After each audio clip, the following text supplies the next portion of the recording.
Hello, everyone.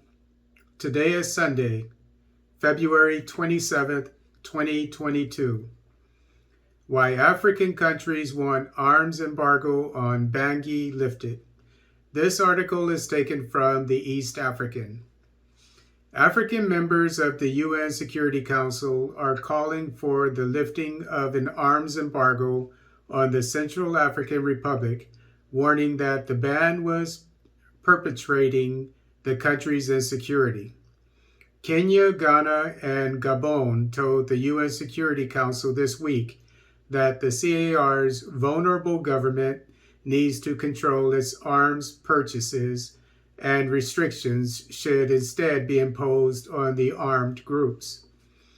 Michel Javier Biang, Gabon's permanent representative to the UN, told the Council on behalf of the African countries, also known as A3, that lifting of the almost 10-year-old arms embargo in CAR will isolate the rebels.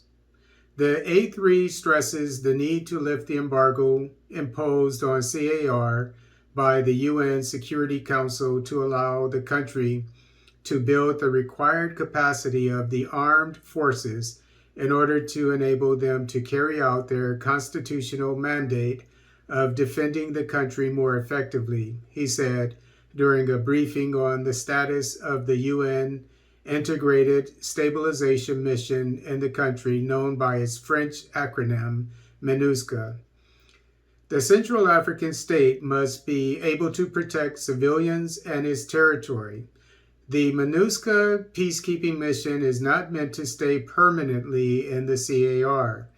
Restricting the military capabilities of the legitimate authorities of the CAR is to condemn the country to impotence and make its instability chronic. The UNSC's 15 members first imposed an arms embargo on the CAR in 2013 as the Muslim Seleka rebel group toppled President Francois Bozize. The coup led to revenge attacks from the Christian armed groups led by the anti-Balaka. The arms embargo blocked all supplies of arms and materiel to CAR with exemptions granted only in situations allowed by the UN Sanctions Committee. The Council has extended the ban annually, although it is time limited. When the ban was retained last year, the A3 opposed it and China abstained, citing a disconnect between the Council's decision and the reality on the ground. The bone of contention by the A3 is that the CAR government's commitment to a ceasefire with rebels has been broken by the armed groups.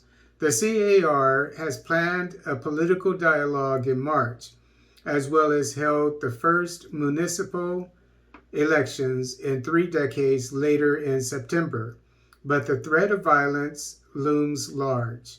The International Conference on the Great Lakes Region, ICGLR, has endorsed efforts by the African Union by pushing for more support for President Faustin Archange Touadera, who has in the past also called for easier arms purchase conditions. And my opinion is that this arms embargo, to maintain it on the CAR, is because and I'm not a conspiracy theorist. I'm just going to give you my opinion. It's just an opinion, an educated opinion, to keep the CAR down, to keep it from getting rid of this insurgency, or actually insurgencies.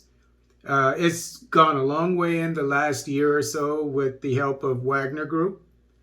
As you know, or as you probably know, 80% of CAR was controlled by insurgents, before Wagner Group took over. Now 100% of the land of CAR is controlled by the government. And so obviously the UN doesn't like this. The West, which is controlled by the West, it doesn't like this. Because think about it. Excuse me, if things are going so much better within a year or so, with the help of Russian Wagner Group, and there's still an arms embargo, what do you think would happen if the CAR military actually got weapons and other materiel? So the fact that they're not, the UN maintains this embargo, I think, is to keep CAR down.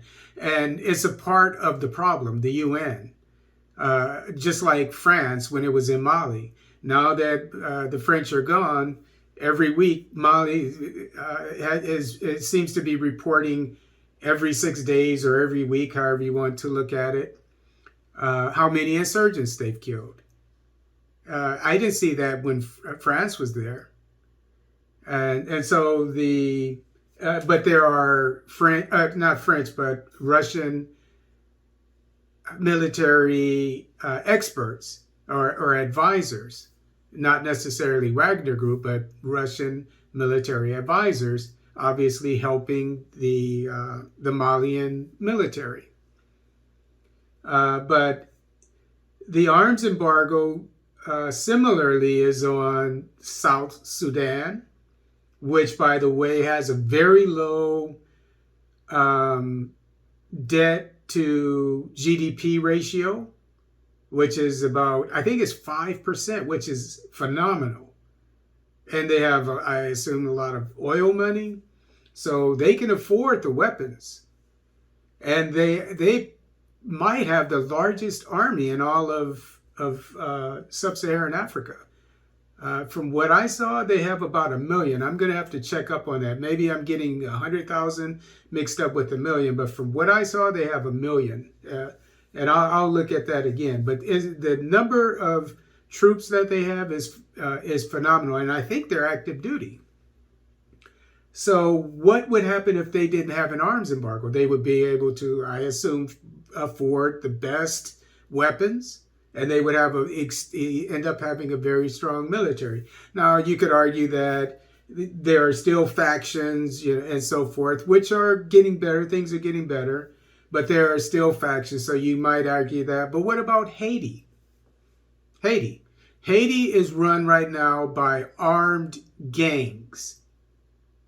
I don't even hear anything about the military, if there is one. And then the police force doesn't have the weapons to go up against these gangs because there's not officially an arms embargo, but the US and Canada will not ship arms to Haiti. I mean, as a humanitarian mission, they should. I mean, they just shipped a bunch of weapons and money, etc., to the Ukraine, right? So why can't they do the same thing with Haiti? So they can't hide behind the excuse that, no, we have other things to do. No, there is chaos. There is anarchy in Haiti. And Haiti is in the sphere of influence, unlike the Ukraine of the United States and Canada. But they don't want to ship much needed arms there. So it's similar. You see a theme here with African nations.